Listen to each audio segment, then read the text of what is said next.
오늘 우리가 보는 말씀은 창세기죠. 우리가 계속해서 이 창세기의 말씀을 우리가 지금 살펴보고 있습니다. 여러분, 모든 기록에는요 형식이라는 게 존재합니다. 예를 들어서 시편과 잠언은 어떤 형식으로 쓰여져 있죠? 보통 우리가 시가서다라고 이야기해요. 그러니까 시적인 어떤 형식으로 쓰여진 기록물이 이 시편과 잠언이다라고 우리는 이야기합니다. 이처럼요, 이 창세기도요, 창세기가 갖고 있는 특별한 글의 형식이 있습니다. 그것을 무엇이라고 이야기하냐면 내러티브라고 이야기해요. 내러티브, 서사, 이야기, 스토리텔링. 그러니까 이 창세기에는요 어떠한 인물을 중심으로, 아니 어떠한 내용을 중심으로, 어떠한 주제를 중심으로 서사, 스토리가 있다라는 거예요. 그래서요, 이 스토리가 있다라는 것은 이 스토리 안에 어떠한 스토리를 이끌어가는 중심 인물이 있다라는 거죠. 그래서 우리가 창세기 하면 여러 중심 인물이 나오죠. 우리가 많은 잘 알고 있는 특별한 중심 인물 있죠. 누구죠? 믿음의 조상 아브라함도 있고요. 또 창세기 뒤편에 나오면 꿈의 사람 요셉, 뭐 여러 가지 중심 인물을 통해서 사건이 전개되어지는 이런 글의 형식들을 우리가 마주하고 있죠. 그렇다면 오늘 우리가 읽었던 이 창세기 4장 1절부터 16절의 말씀, 이 말씀을 이끌어가는 그 중심 인물은 누구일까요? 이 16절 말씀을 보면요, 1절부터 16절 말씀을 보면요, 두 명의 인물이 나오죠. 가인과 아벨이라는 인물이 나와요. 그러니까 어떻게 보면 둘 중에 한 명이겠죠. 이 둘 중에 한 명 중에 누가 중심 인물일까요? 가인, 감사합니다. 왜냐하면 오늘 제목이 가인의 실패와 은혜의 승리. 그러니까 어떻게 보면 가인이라는 게 그냥 눈치껏 딱 아시겠죠. 그러니까 오늘 이 말씀은요, 가인을 중심으로 펼쳐지는 내러티브 이야기입니다. 근거는 성경을 읽다 보면 충분히 나와요.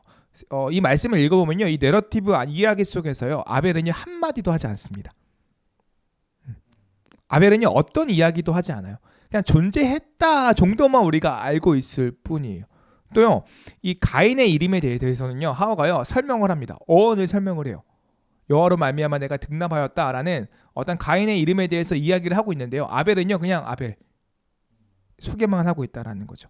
또 이거는요 확실치 않지만 이렇게 의미를 해석하는 사람도 있습니다. 뭐냐면요, 가인은요 농사짓는 자였어요. 여러분, 아담은 뭐 하는 사람이었죠? 경작했다고 성경은 이야기해요. 그러니까 가인이 아버지의 직업을 이어받았다라고 해석하는 사람들도 있습니다.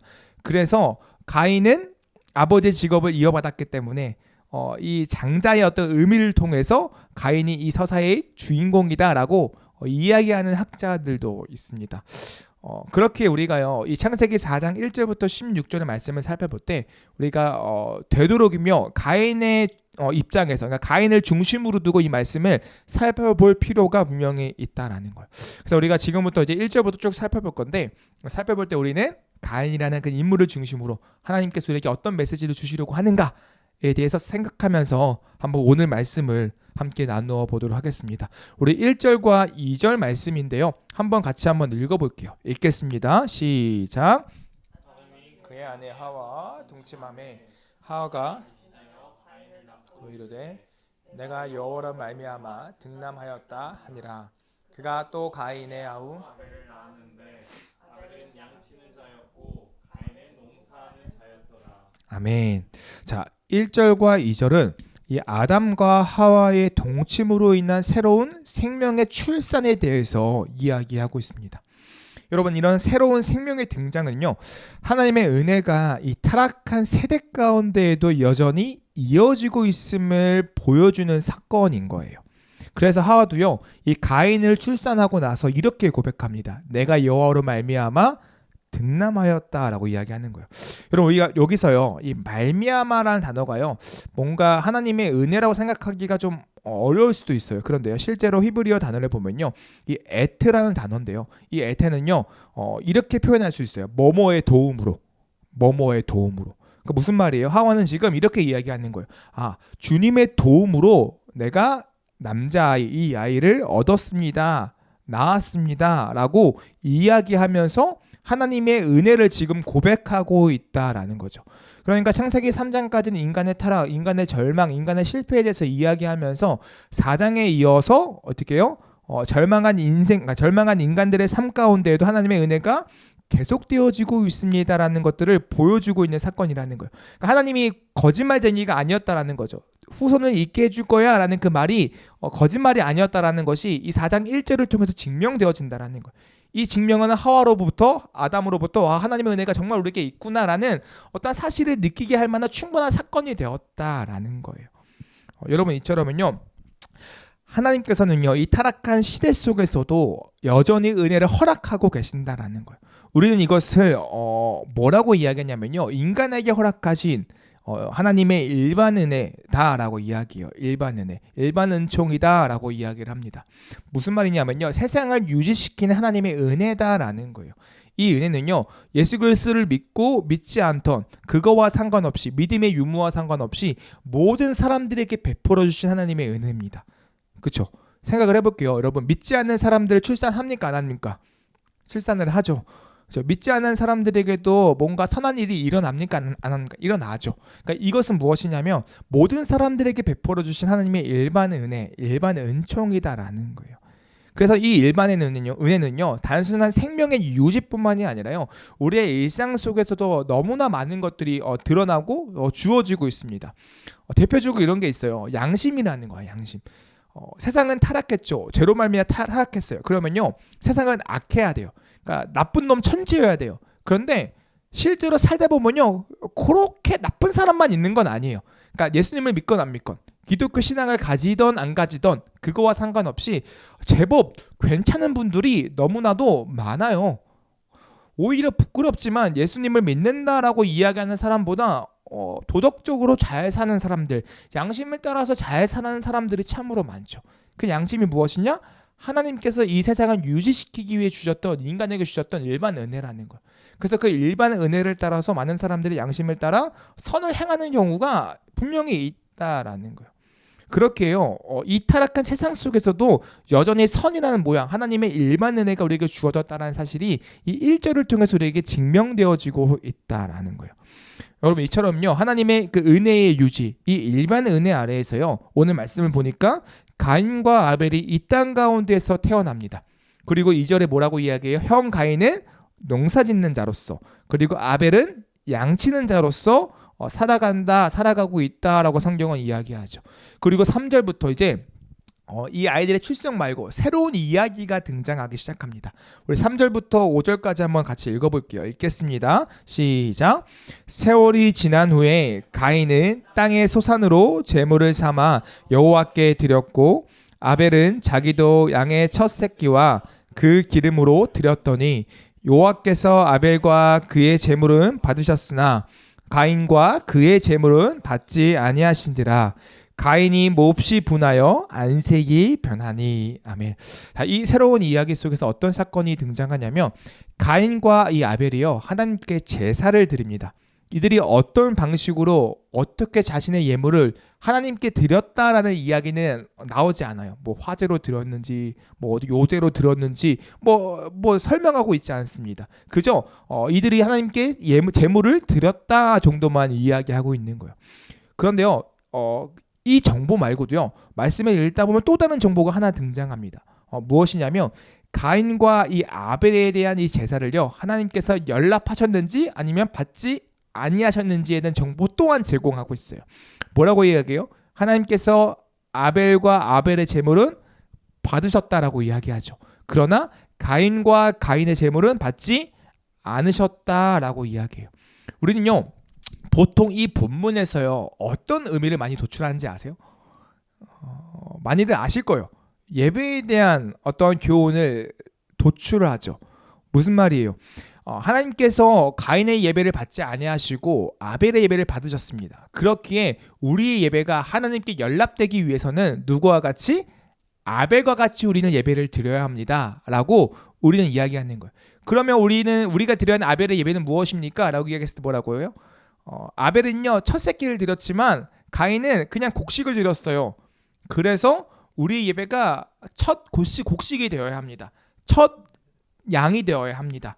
이것처럼 우리가 준비된 예배를 하나님께 드릴 때 하나님께서 우리 예배를 기쁘게 받으십니다라고 우리는 많이 적용하고 그 교훈을 받아서 살아가려고 노력한다라는 거죠. 실제로요 이 말씀은요 틀린 말씀은 아니에요. 출애굽기 23장 19절에 이런 말씀이 있어요. 내 토지에서 처음 거둔 열매에 가장 좋은 것을 가져다가 너희 하나님 여호와의 전에 드릴지니라. 그러니까 첫 곡식을 들어야 하는데 가인은 그러지 않았다라는 거죠. 그러니까 하나님이 예배를 받지 않으셨다라고 이야기한다라는 거예요. 그리고요, 오늘 말씀을 보면요, 아벨이요, 양 말고도요, 기름진 걸 드렸다라고 얘기해요. 기름.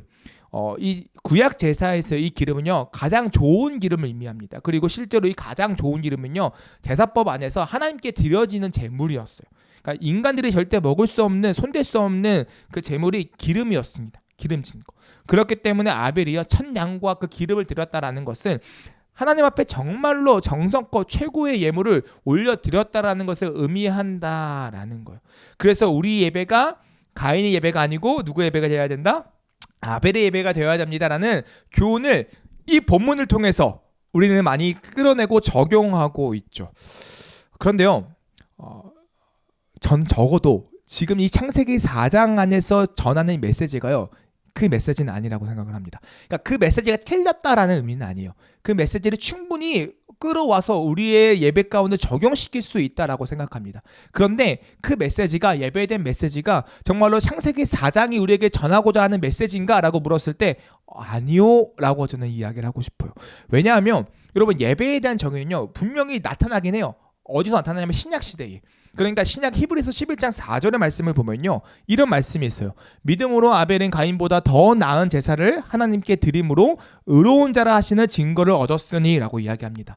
그러니까 히브리서 11장 4절에 가서야 이 가인과 이 아벨에 대한 예배의 차이를 이야기하면서 예배가 어떠한 예배가 되어야 합니다라는 예배의 교훈을 끌어낸다라는 거죠. 그러니까 신약의 어떤 의미와 구약의 의미를 합쳤을 때 이러한 예배에 대한 어떤 교훈을 우리가 충분히 가져오는 데는 정당하지만, 단순히 이 창세기 이 말씀 안에서 하나님께서 우리에게 무엇을 말씀하시는가에 대해 물었을 때 이와 같은 의미는 아니다, 또 다른 의미가 분명히 있을 것이다 라고 생각해야 한다라는 거예요. 그렇게 해요. 적어도 지금 창세기 이 4장 내러티브라고 했잖아요. 이 내러티브, 이 이야기, 서사에서 있어서의 이 가인 이야기는요, 또 다른 의미를 우리가 더 발견해야 한다라는 거. 그것이 분명히 숨겨져 있다라는 거죠. 그럼 그 숨겨진 의미가 무엇일까요? 뭘 이야기하고 싶은 걸까요? 여러분, 창세기가 이야기하고 싶은, 진짜 이야기하고 싶은 주제가요, 여기서 끝나는 것이 아니라 6절에서 계속 이어지는 거예요. 6절까지 살펴봐야 돼요. 6절 볼게요. 한번 읽겠습니다. 시작. 여호와께서 가인에게 이르시되 내가 분하여함은 어찌 됨이며 안색이 변함은 어찌 됨이냐. 아멘. 6절을 보면요, 하나님께서요, 가인에게 이렇게 말씀하시죠. 내가 분하여함은 어찌 됨이며 안색이 변함은 어찌 됨이냐라고 묻고 있어요. 너 왜 분해해? 너 왜 안색이 변했어? 라고 하나님은 지금 묻고 있다라는 거죠. 자, 이 문맥을 한번 살펴볼게요. 여러분, 여기서요, 안색이 변하였다라는 이 말이 어떤 느낌인 것 같아요? 안색이 변하였다. 어떤 일부 학자는요, 이걸 이렇게 해석해요. 왜 너는 침울해? 왜 너는 침울해하고 있어? 라고 해석하고 있습니다. 전혀 다른 의미인 것 같죠. 안색이 변한 거와 침울해하는 거, 뭔가 갑자기 뉘앙스가, 느낌이 확 달라지지 않아요? 어떤 게 맞을까요? 여러분, 안색이 변하였다라고 하는 이 번역은요, 이 문장을 실제로 직역하면 이런 거예요. 왜 내 얼굴이 떨어졌는가? 왜 내 얼굴이 떨어졌는가? 그러니까 분하여서 막 떨어져 있는 거예요. 그래서 왜 침울해하는가라고 해석했던 사람들은 그 이유가 뭐냐면 막 분하고 있는데 감정을 주체하다 보니까 어떻게 할 수 없으니까 침울해하고 있는 거, 절망하고 있는 거, 얼굴이 떨어지는 거. 그래서 이 얼굴이 떨어짐은 어떠한 분함과 화남의 어떠한 표현이 아니라 어쩔 수 없는, 어찌할지 모르는 자신의 어떤 침울함을 표현하는 표현의 방식이었다라고 생각을 해서 얼굴을 떨어뜨려서 왜요? 왜 너는 침울해하고 있느냐라고 해석하는 학자들도 있습니다. 그러면 우리 생각을 해볼게요. 여러분, 어떤 해석이 더 좋을까요? 안색이 변하였다라고 했을 때 단순히 분노와 화가 없는 상태로 침울해 있는, 시무룩해 있는, 기가 팍 죽어 있는 그런 상태를 의미할까요? 아니면 화가 공존하는 어떤 기가 죽어 있는 상태를 의미할까요? 이거는 좀 쉽지 않죠, 해석이요. 근데 저는요, 곰곰이 생각해 보니까요, 두 개가 공존했을 것 같아요. 그러니까 분노와 그리고 침울함과 그 마음이 함께 있을 것 같아요. 왜냐하면 여러분, 어떤 느낌이냐면 침울함은요, 이게요, 주체할 수가 없으면 뭘로 바뀌냐면 화로 바뀌어요. 그러니까 분노로 바뀌어요. 그러니까 우울함은요, 결국은요, 어떠한 대상을 향한 분노로 바뀌어서 표출되는 경우가 다반사인 것 같아요. 어떠한 신뢰가 있을까에 대한 고민을 좀 해봤거든요. 근데 침울함이 분노로 이어지는 어떠한 사례들이요, 종종 있는 것 같아요. 예를 들어서요, 다는 아니지만 이런 이야기, 이런 드라마의 이야기를 좀 들어본 적이 있을 것 같아요. 어떠한 남성이 직장 안에서 인정받지 못합니다. 그래서 상사에게 까이고요, 밑에 후배들에게도 무시당해요. 근데 그 남편이요, 가정에 와서는 어떻게 해요? 폭력적으로 행동합니다. 아내를 괴롭히고 자녀를 괴롭히는 모습들, 그런 모습들이 종종 있다고 우리는 그냥 들은 적이 조금은 있죠. 무슨 말이에요? 회사에서는 자신이 어떤 인정받지 못함에 대한 그 마음이 뭐로 표현돼요? 침울함으로 표현돼요. 그래서 길을 못 핍니다. 말 한마디를 못해요. 말을요, 제대로 하지 못해요. 막 더듬는 거죠. 막 덜덜덜 떨어요. 그런데 어디 가서, 집에 가서는 소리 지르고 물건 던지고 이렇게 하는 경우가 분명히 있죠. 여러분, 또 우리가요, 모두 다 이건 진짜 모두 다 경험해봤을 것 같아요. 사춘기. 친구들 사이에서 뭔가 나보다 좀 잘나 보이고 뭔가 나보다 뛰어난 친구들에게는요, 뭔가 세게 이야기 못해요. 그 친구가 야, 그거 아니지 라고 하면, 아 맞아, 나도 그렇게 생각했어, 이렇게 이야기하지만 집에 가서 엄마가 그거 아니지, 엄마가 뭘 알아? 막 이러는 건방진 사춘기의 모습들이 우리 가운데에 종종 나타나잖아요. 전 아니었어요. 저는 되게 착한 아들이었습니다. 아멘. 때로는 뭐 약간 사춘기 조금 심하진 않았어요. 네. 어쨌든 그러니까 이런 침울함이 분노로 이어지는 어떤 사건들이 분명히 있다라는 거죠. 여러분, 그래서요, 이와 같이 이 가인의 그 상황, 분노하여 안색이 변하였다라는 그 자체가 침울함과 그 분노가 공존한 상태였다라는 것을 의미한다고 생각합니다. 그리고 하나님께서 그 가인의 상태를 보시고 말씀하신 거죠. 야, 너 침울하면서 분노 갖고 있는 거 대체 왜 그런 거야? 라고 묻고 계신 거예요. 여러분, 생각해볼게요. 왜 그런 걸까요? 가인. 분명히 뭔가 잘못했으니까, 뭔지는 모르지만, 성경이 이것을 이야기하고 있지 않아서 뭘 잘못했는지는 모르지만, 뭔가 가인의 예배가 건강하지 못했기 때문에, 부족했기 때문에 하나님께서 받지 않으셨을 거란 말이죠. 부당하게 뭐 그것을 거부하지 않으셨을 거예요. 분명한 하나님의 이유가 있으셨을 거란 말이죠. 그러면 가인은 오히려 어떻게 해야 돼요? 하나님, 제가 잘 몰라서 그런데 좀 알려주세요. 저는 아무리 봐도 모르겠어요. 부족한 게 모르겠는데 좀 알려주세요. 이래야 되잖아요.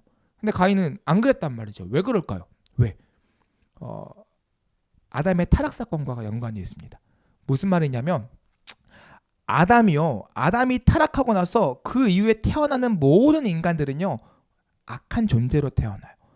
그러니까 부패했다라는 거죠. 전적으로 타락하고 전적으로 부패한 존재로 태어났다라는 거예요. 그래서요, 그 타락은요, 어떠한 선을 행할 수 있는 능력을 잃게 만들었습니다. 누군가를 시기하고 미워하는 마음이, 자신보다 약한 자를 다스리려는 마음이 그 세대 가운데에 있었다라는 거예요. 여러분, 생각해 보세요. 아담과 하와도요, 타락하자마자 바로 이렇게 변해버렸어요. 뭐라고 이야기했냐면, 너가 남편을 원하나 그가 너를 다스릴지니라고 성경은 이야기하죠. 그러니까 최초의 부부의 모습을 잃어버렸다라는 거예요. 서로의 약함과 강함을 도와가며 조화롭게 하나님이 말씀하셨던 그 대리 통치자의 사명을 감당하는 아름다운 돕는 베풀로스의 모습을 잃어버리고 서로가 다스리는 자로서 살아가려고 하는 그런 모습들이 이 아담과 하와에게 생긴 것처럼 똑같아요. 이 가인에게도 그와 같은 죄인된 모습, 악한 모습이 생겼다라는 거예요. 그래서 오늘 말씀은 이런 가인의 악함에 대해서요, 계속해서 이야기합니다. 우리 7절 말씀에 이렇게 기록되어져 있어요. 우리 7절 말씀 한번 볼까요? 읽겠습니다. 시작. 내가 선을 행하면 어찌 낯을 들지 못하겠느냐? 선을 행하지 아니하면 죄가 문에 엎드려 있느니라. 너는 죄를 다스릴지니라. 아멘. 7절에서요, 오늘 주님은 이렇게 말씀하고 계십니다. 내가 선을 행하면 어찌 낯을 들지 못하겠느냐라고 묻고 계세요. 여러분, 무슨 말일까요? 너가 선을 행하며 어찌 낯을 들지 못하고 있겠느냐. 여러분, 여기서요, 낯을 들다라는 히브리 문장에서 잘 보세요. 낯이란 단어는요, 없어요. 히브리 문장을 살펴보면요, 이 낯이란 단어는 실제로 존재하지 않습니다. 그냥 들다라는 동사만 있어요. 들다라는 동사만 있어요. 그러니까 not이라는 단어는요 의역된 거예요. 없는 단어를 이렇게 넣어버린 거죠. 그래서 실제로 이 문장을 그대로 해석하면요 이런 문장이 돼요. 내가 선을 행하면 들지 못하겠는가 이거예요. 내가 선을 행하면 들지 못할 것 같아? 약간 이런 거죠. 그럼 이제 여기서 우리가 어떤 문제에 부딪히냐면 해석에 대한 문제에 부딪힙니다. 그러면 여기서 들어야 하는 그 대상은 뭐냐는 거예요. 대체 뭘 들어야 하냐는 거죠. 여기서 많은 학자들이요. 그래서 이 들다가 지칭하는 그 대상에 대해서 추론합니다. 여러 가지가 있는데 몇 가지 두 가지만 가져왔어요. 첫 번째는요. 죄에 대해서 들다라고 해석한다라고 이야기해요.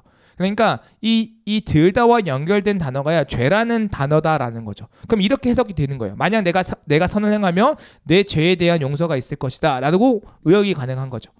두 번째는 뭐냐면요. 얼굴이라는 단어가 빠졌다고 생각하는 거예요. 그러니까 얼굴이라는 단어가 연결되어져 있다라고 생각하는 거죠. 그러면 이 해석은 이런 거예요. 만약 내가 선을 행하면 내 얼굴을 들 수 있을 거야 라는 해석인 거예요. 자, 그럼 우리는 선택해야 됩니다. 이 첫 번째 해석과 이 두 번째 해석 중에 어떤 것이 좀 더 건강한 해석일까라고 고민을 해봐야죠. 저는요 개인적으로 고민해봤을 때 두 번째 해석이 더 건강한 해석인 것 같아요. 왜냐하면 첫 번째 해석 선을 행하면 죄에 대한 용서가 있을 것이다라고 이야기하는 것 자체가요 납득이 조금 잘 안 돼요. 선을 행하면 죄의 용서가 일어난다? 그럼 행위구원인가? 막 이런 생각으로 조금 드는 거예요. 저는 제 스스로가요. 그래서 이건 물론 뭐 그런 의미가 아닐 수 있겠지만 그래서 첫 번째 해석보다는 두 번째 해석이 좀 더 건강한 것 같다. 두 번째 해석은 이런 거예요. 안색이 변하였다라는 그 문구와요 어떻게 보면 또 되게 잘 연결되어져요. 그러니까 얼굴이라는 그 해석이요 앞에 있는 안색이라는 단어하고요 되게 잘 어우러진다라는 거죠. 연계성이 있다라는 거. 그리고 가인의 얼굴을 들게 된다라는 것은 어떻게 보면요 이 분노와 이 침울함의 감정이 어떠한 뭐요? 떨어졌는데 어떻게 변화가 일어날 거야라는 어떠한 우리에게 가르침을 주는 것처럼 보인다라는 거죠. 그래서 어떻게 보면 저는요 이 두 번째 해석이 되게 잘 어울린다라고 생각해요. 그럼 이런 거요. 너가 만약 선을 행하였다면 너가 지금 느끼고 있는 이 분노와 침울한 감정이 없어졌을 거야. 그것을 이겨낼 수 있었을 거야라는 하나님의 가르침처럼 좀 들리는 거예요. 그러면서 하나님은 뭐라고 이야기해요? 그러나 너가 선을 행하지 아니하며 아까 선을 행하면이었죠. 선을 행하지 아니하며 죄가 문에 엎드려 있어 라고 이야기를 하죠. 자 여기서 또 생각을 해볼게요. 여러분 죄가 문 앞에 엎드려 있다라는 건 뭐예요? 죄가 문에 엎드려 있다. 여러분 엎드려 있다라는 것은 단순히 그냥 그러니까 찌질하게 쭈그럽게 앉아 있는 게 아니에요. 사자가요 먹이를 노리는 것처럼 문 앞에 엎드려서 이 표현인 거예요. 무슨 말이에요? 죄가요 가인을 잡아먹으려고 가인을 삼키려고 다 주시하고 있다라는 의미인 거죠. 그래서 하나님은 이어서 이렇게 말하는 거예요. 죄가 너를 원한다. 죄가 너를 원한다. 죄가 너를 원한다는 건 뭐예요? 죄가 가인이 잘못하기를 기대하고 또 바라고 있다라는 거죠. 그러니까 죄의 충동을 가인에게 계속 심어주고 있다라는 거예요. 여러분 실제로 가인은요 선을 행할 수 있는 존재예요? 못하는 존재예요? 성경은 못하는 존재라고 이야기하죠. 그래서요 선을 행하지 못하는 존재인 가인은 늘 죄의 유혹을 받아야만 했다라는 거예요. 문 앞에 웅크러져 가인을 노리는 죄에게 늘 공격당하고 그래서 분노와 침울함 속에서 살아갈 수밖에 없었다는 것이죠. 이게 가인이 가지고 있는 악함이었어요. 이 사실을 계속해서 이제 성경은 이야기하는 거예요. 실제로 뭐라고 이야기해죠? 계속 내가 선을 행하며 어찌 낯을 지지 못하겠느냐? 선을 행하지 아니하며 죄가 문에 엎드려 있느니라. 죄가 너를 원하나 마지막에 너는 죄를 다스릴지니라. 너는 죄를 다스릴지니라. 여러분 타락한 인간도요 여전히 지켜야 하는 하나의 어떤 명령이 있다면 무엇이냐면 죄를 다스려야 하는 명령인 거예요. 모든 인간은 죄를 다스려야 합니다. 죄가 허용되는 것은 아니에요. 성경은 분명히 이야기해요. 죄 짓지 말라고요. 그런데 여러분 인간은요 참으로 아이러니한 상황에 놓이게 됩니다. 태초의 인간은요 생각해 볼게요. 아담과 하와는요 다스려야 되는 존재가 달랐어요. 하나님이 창조하신 만물을 다스려야 하는 존재가 이 아담과 하와였죠. 그런데 타락 이후 이제는 뭘 다스려야 돼요? 죄를 다스려야 돼요. 다스림의 대상이 달라져 버린 거예요. 여러분 어떻게 보면 되게 비참한 사건입니다. 하나님의 대리 통치자로서 정말로 멋지게 모든 만물을 다스리는 그 다스림의 그 권위를 가지고 살아가는 정말로 귀한 존재였는데 타락 이후에는요 이제는요 모든 만물을 다스리는 것이 아니라 죄를 다스려야 된대요. 죄. 또 심지어 잘 다스리지도 못해. 맨날 거꾸로 죄한테 공격당해요. 그러니까 인간이 얼마나 비참해졌는지를 말씀은 계속 이야기하고 있다라는 거예요. 오히려 죄에게 공격당하는 처지가 되었다라는 거죠. 여러분, 저는 여기서요, 우리가 이 땅을 살아가면서 인간들이 비참함에 살아가는 그 이유가 여기에 있다라고 생각합니다. 많은 사람들은 이렇게 생각을 해요. 인간이 비참한 이유가 무엇입니까? 우리가 이 땅을 살아가면서, 세상을 살아가면서 되게 뭔가 비참해지고 뭔가 작아진 이유가 무엇입니까? 라고 이야기했을 때 일반 은혜가 없어서입니다 라고 이야기해요. 그러니까 일반 은혜가 없다라는 건 무슨 말이냐면 돈이 없어서 그래요. 뭔가 풍요롭지 못해서 그래요. 화목한 가정이 아니어서 그래요. 나에게 좋은 배우자가 없어서 그래요. 내가 좋은 어떠한 학업, 어떠한 좋은 진로를 못 가서 그래요. 뭐 이런 걸 가지고 내가 비참해요라고 이야기한단 말이죠.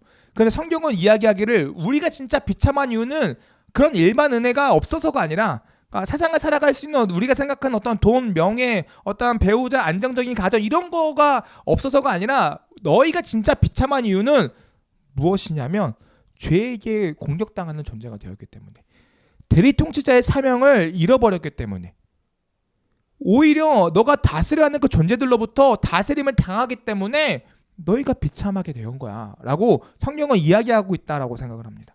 실제로 오늘 말씀에서도요, 하나님 말씀하시죠. 죄가 너를 원할 때 너는 죄를 다스려야 한다라고 말씀하시지만 실제로 가인은 죄를 다스리지 못합니다. 하나님의 이 명령이 있었음에도 불구하고, 사전에 경고장이 있었음에도 불구하고 가인의 8절에 이렇게 행동합니다. 읽어드릴게요. 가인이 그의 아우 아벨에게 말하고 그들이 들에 있을 때에 가인이 그의 아우 아벨을 쳐 죽이니라. 아멘. 가인과 아벨이 들에서 말하고 있었대요. 그러니까 이 말하고 있었을 때 뭐 어떻게 대화했는지 모릅니다. 그냥 말하고 있었대요. 그리고 들에 있을 때요. 그리고 그때 가인이 아벨을 죽였다라고 이야기합니다. 여러분, 이 가인의 행위는요, 자신이 처음에 느꼈던 이 분노와 그리고 이 안색이 변한 침울함의 감정을 어떻게 통제하지 못하고 자신보다 약한 자 동생에게 행하는 악한 행동이었다라는 거예요. 자신의 감정을 아벨에게 쏟아내버린 거죠. 죄를 다스려야 하지만 죄를 다스리지 못하고 죄의 충동에 못 이겨서 그대로 그냥 행해버린 거예요. 여러분, 정말로 가인이요, 죄를 다스렸더라면 아벨에게 이렇게 행동하지 않았을 겁니다. 오히려 아벨과 대화 속에서 답을 발견했을 거예요. 서로 대화했을 때, 서로 말했을 때 하나님의 제사, 하나님께 올려드린 제사가 이래야 되는 거라는 깨달음을 얻었을 거예요. 물었을 거예요. 아벨아, 동생아, 형 좀 도와주라. 나 하나님께 나 예물을 드렸는데 하나님은 내 예물 안 받으시던데 넌 어떻게 했어? 어떻게 했어? 한번 비교해보자. 나도 하나님께 예물 드리고 싶거든. 하나님께 나도 기쁘게 예배 드리고 싶어. 제사 드리고 싶어. 그 방법이 뭐니? 이렇게 물었을 거예요. 그런데 가인은 그렇지 않았다라는 거예요. 그대로 문 앞에 웅크리고 앉아있는 죄에게 먹혀버린 거예요. 넘어져 버린 거죠. 여러분, 여기서 우리가 알 수 있는 사실 하나, 인간의 후손은 죄를 다스릴 수 없다라는 거죠. 오히려 죄가 우리를 다스림, 그 죄의 공격 가운데 자꾸 넘어지는 게 어떻게 보면 타락한 인간들의 모습이라는 거예요. 더 끔찍한 게 뭐가 있냐면요, 이 죄가요 가속화된다라는 거예요. 실제로 아담과 하와는 그래도 살인하지 않았습니다. 그러니까 살인을 저지르지 않았어요. 그러나 제 2세대에 이르러 가인과 아벨 얼마 안 지났어요. 딱 한 세대잖아요. 한 세대만 바뀌었는데 가인이 동생을 죽입니다. 친족살인. 정말로 말도 안 되는 끔찍한 사건을 벌여버리는 거예요. 또 문제는 뭔지 아세요? 가인이 동생을 죽이고도요, 죄책감이 없습니다. 마음에 불편함이 없는 것 같아요. 하나님께서요, 가인에게 물어요. 내 동생 어디 있느냐? 라고 물어요. 그러니까요, 9절에 이렇게 이야기해요. 한번 읽어볼까요? 자, 시작. 여호와께서 가인에게 이르시되 내 아우 아벨이 어디 있느냐? 그가 이르되 내가 알지 못하나이다. 내가 내 아우를 지키는 자니까. 아멘. 뭐라고 이야기해요? 내가 알지 못해요. 하나님, 내가 내 동생을 지키는 사람입니까? 라고 오히려 반문하죠. 그러니까 뻔뻔하게 거짓말을 할 뿐만 아니라 오히려 하나님께 반문하는 거예요. 하나님, 내가 동생 지키는 사람이요? 나 그런 사람 아니에요. 라고 이야기하고 있다라는 거. 정말 경악스러운 모습인 거죠. 그런데 이 모습이 다가 아니에요. 우리 11절과 12절 말씀인데요. 한번 읽어볼게요. 읽겠습니다. 시작. 땅이 그 입을 벌려 내 손에서부터 내 아우의 피를 받았은즉 내가 땅에서 저주를 받으리니 내가 밭을 갈아도 땅이 다시는 그 효력을 내게 주지 아니할 것이요 너는 땅에서 피하며 유리하는 자가 되리라. 아멘.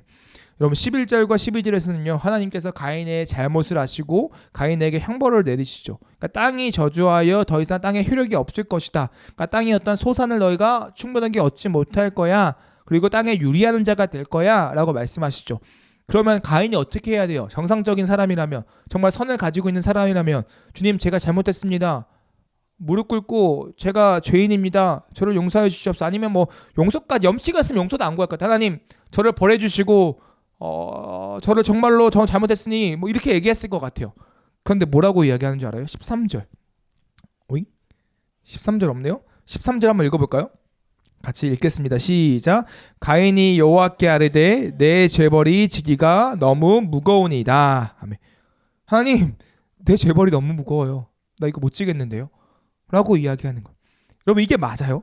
적어도 자기 분에 못 이겨서 동생을 죽인 형이 할 소리가, 그리고 그에 따른 심판을 받는 그 형이 할 소리가, 하나님 너무 과한 것 같은데요? 그 형벌 나한테 너무 가해요. 힘들어요. 나 못할 것 같아요. 못 질 것 같아요. 라고 이야기한다라는 거예요. 이것이 죄의 가속화예요. 그리고 이런 죄의 가속화는요, 이 시대뿐만이 아니라요, 오늘날에 살아가는 우리의 삶을 보면요, 여전히 유효한 것 같아요. 이 타락한 세상 가운데 죄가 점점 더 세지는 것 같아요.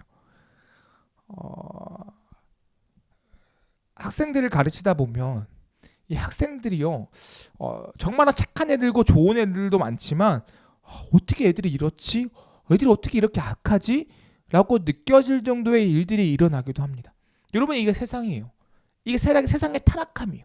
이게 인간의 타락함인 거죠. 여러분 그런데요, 잘 생각해 볼게요. 이 세상이요 지금요 죄만 존재하나요? 이 세상에는요 하나님의 일반 은혜가 분명히 있다라고 창세기 4장 1절에서는 기록하고 있죠. 하나님께서 이 세상 가운데 분명히 은혜를 허락하셨어요. 그리고 그 은혜의 허락함 가운데에 양심이란 것도 있고, 그래서 이 세상이 선한 모습도 분명히 있죠. 그러나 그럼에도 불구하고 그 일반 은혜 속에도 불구하고 결국 죄는 더 강해진다라는 거예요.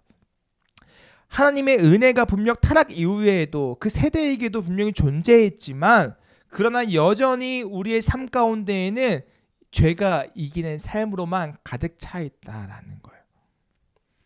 여기서 우리가 알 수 있는 사실 한 가지, 바로 죄의 공격은 일반 은혜를 넘어서 인간에게 찾아온다라는 거예요. 하나님의 일반 은혜로만으로는 그 죄로부터의 공격으로부터 우리가 자유로울 수 없다라는 거죠.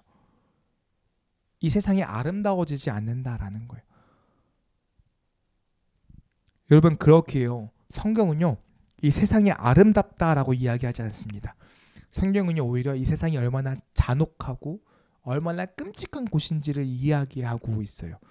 늘 죄가 문 앞에서 우리를 공격하려고 웅크리고 있다라고 성경은 이야기합니다. 그리고 실제로 그 죄 앞에 넘어져서 많은 사람들의 약자들을 괴롭히고 공격하는 삶으로 가득 차 있다라고 이야기해요. 그래서 약자들이 고통받고 괴로워하는 그 시대가 이 세상이라고 이야기하죠. 더 이상 아름다운 다스림, 그 약자를 돌보는 정말로 돕는 배필 최초의 인간이 행했던 그 다스림은 존재하지 않는다라는 거예요. 하나님의 일반 은혜가 분명히 존재하지만 그 일반 은혜를 넘어 죄가 이 땅을 지배하고 다스리고 있다라는 거예요. 그래서 오늘 우리가 이 본문 말씀을 읽으면서 느껴야 하는 사실이 무엇이냐면요, 우리가 정말로 답 없는 세상 가운데 살아가고 있구나라는 것을 느껴야 된다라는 거예요. 우리가 일반 은혜로 이 땅을 꾸역꾸역 살아가고 있긴 하지만 이 땅이 결코 아름답지 않구나.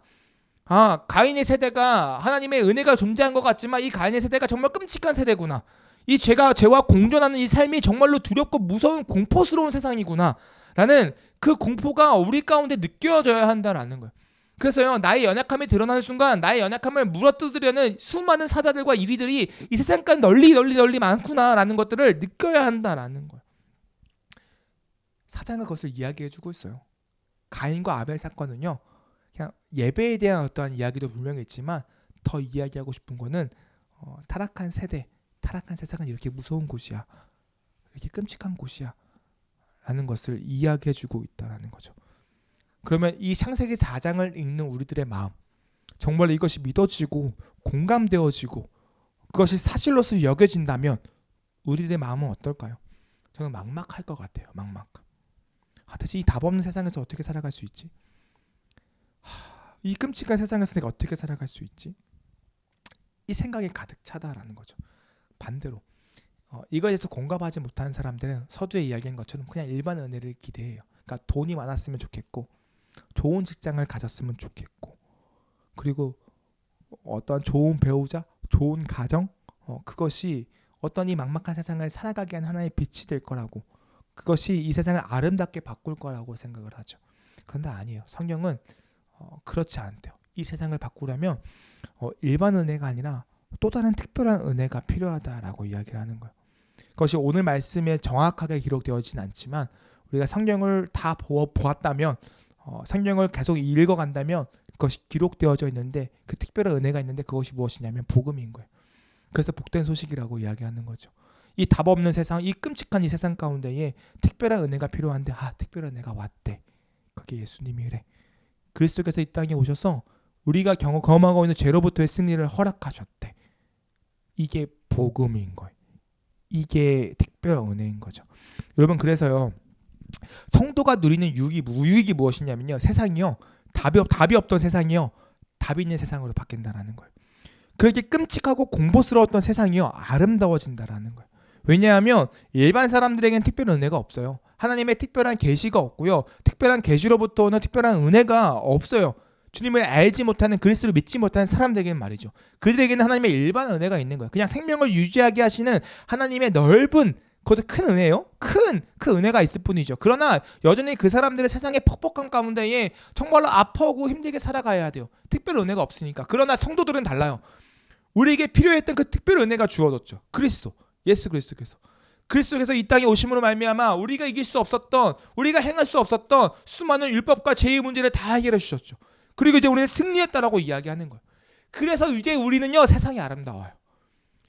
이제 우리에게는 이 세상은요 답 없는 세상이 아니라 답이 있는 세상이 되었다라는 거죠. 이게 성도들의 유익이에요. 여러분 이런데 어떻게 예수 그리스도를 안 믿을 수가 있을까요? 칠흑 같은 그 어둠 같은 그 속에서 한 줄기의 빛을 발견했는데 우리가 그 빛을 어떻게 안 따라갈 수 있겠냐라는 거예요. 이게 성도들의 유익인 거죠. 그렇다면 성도들의 사명은 대체 무엇일까요? 우리가 가진 그 빛을요 세상에 비추는 사명입니다. 그러니까 우리는 어둠을 지나 그 특별한 은혜로 말미암아 빛을 소유한 자가 되었죠. 그리고 이제는 그 빛을 나누라고 성경은 이야기하고 있어요. 너에게 답 없는 세상을 답 있는 세상으로 바꾸어졌던 그 예수 그리스도의 복음을 너만 갖고 있는 것이 아니라 어둠 가운데에 그 세상의 공포 가운데에 벌벌 떨며 살아가고 있는 너의 사랑하는 이웃들에게 함께 나눠. 그래서 이 답 없는 세상 혼자 살아가게 하지 말고 함께 살아가게 해. 그 빛을 나누렴 라고 성경은 이야기하는 거예요. 그게 성도의 사명인 거죠. 사랑하는 성도 여러분, 예수 믿는 삶은요 아름다운 삶입니다. 세상 사람들은요 그리스도를 믿는 사람들의 삶을 보면 이해하지 못할 때가 참으로 많아요. 그들이 왜 행복해야 하는지 그 이유를 발견하지 못할 때가 참으로 많습니다. 그들이 보기에는요 성도들에게 일반 은혜가 참으로 부족한 것 같아요. 돈도 나보다 없고요. 그렇다고 해서 뭐 가정이 뭔가 뭐 뛰어난 것 같지는 않고요. 그렇다고 해서 뭐 직장이 뭐 대단한 것 같지도 않고요. 특별히 좋을 만한 것들이 없는데 너무 행복해. 알 수가 없는 거예요. 이 퍽퍽하고 이 정말로 무서운 세상을 어떻게 그렇게 밋밋하게 살아가려고 하지? 라고 오히려 우리에게 이해 안 된다는 식으로 이야기를 하죠. 그러나 우리는 알아요. 우리가 이 퍽퍽한 세상, 정말로 이 답 없는 세상 가운데에 승리할 수 있는 이 아름다운 세상을 바꿀 수 있는 유일한 방법은 일반 은혜의 넉넉함이 아니라 특별한 은혜의 필요성이다. 우리는 그 특별한 은혜를 맛보았죠. 예수 그리스도. 그러니까 우리는 이 세상이 아름답죠. 이 세상이 너무나 행복하고 즐겁죠. 괴롭지가 않죠. 고난이 찾아와도 예수 그리스도의 복음, 천국 소망이 있어서 행복하고 내가 가진 것이 없어도 모든 것을 가진 아버지께서 나에게 먹이시고 입히신다라는 그 말씀이 소망에 있어서 즐겁고 내가 받은 은혜가 너무 커서 나누는 것이 너무나 즐겁고 그것이 성도의 삶인 거죠. 예배 전에 우리 성도님들과 함께 또 잠깐 간증을 나누었지만 제가 학원을 다니면서 세상 사람들과 만나면서 묻는 거예요. 저는 거기서 목사님이 아니고 선생님이거든요. 근데 목사인 건 알아요. 그러니까 그분들에게 선생님이라고 불립니다. 선생님, 솔직히 말씀해 보세요. 정말 궁금한데 주일날 예배 드리니까 매번 그렇게 행복해요? 라고 묻더라고요. 저는 그래서 거기서 주님을 매일 만나서 행복해요 라고 싹 한마디 치고 더 나아가서 이렇게 얘기했어요. 감정이 왔다 갔다 하기도 합니다. 매번 감정이 늘 고조된 상태로 늘 예배가 그렇게 막 기쁜 것만은 아니에요. 그런데 그것이 제 신앙의 전부가 아닙니다.